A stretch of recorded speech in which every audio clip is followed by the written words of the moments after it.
নমস্কার।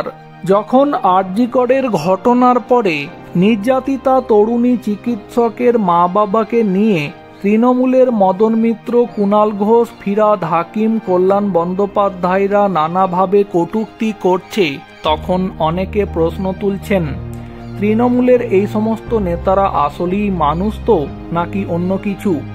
আর এবার সেই বিষয়ে তৃণমূল দলের প্রাক্তন সাংসদ তথা জনপ্রিয় অভিনেতা তাপস পালের স্ত্রী নন্দিনী পাল এবার তৃণমূলের মুখপাত্র কুণাল ঘোষকে একেবারে যাচ্ছেতাই ভাবে জবাব দিলেন।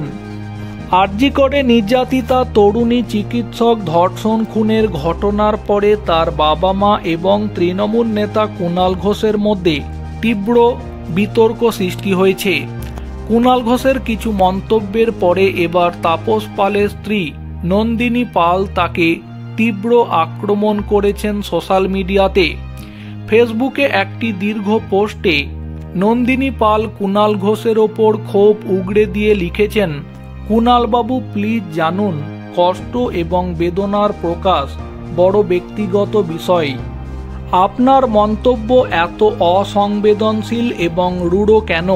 দোষী কি একমাত্র মা বাবাই, নাকি মা বাবা কাঁদছেন না মানে তারা তাদের মেয়েকে মেরেছেন? এই প্রশ্নগুলো ছুড়ে দিয়েছেন তিনি কুণাল ঘোষকে তার মন্তব্যের জন্য। নন্দিনী পালের ক্ষোভ এখানেই থেমে থাকেনি, তিনি আরও লিখেছেন, 20 দিনের মধ্যে বাবা এবং মাকে হারিয়েছিলাম, একমাত্র সন্তান হয়েও কাঁদতে পারিনি এক ফোঁটাও, স্বামী মারা যাওয়ার পরেও তাই, কিন্তু আমি এই শোক আজও বয়ে বেড়াচ্ছি। সময় সে কষ্ট লাঘব তো করতেই পারেনি, বরং দিন দিন আরও বাড়াচ্ছে।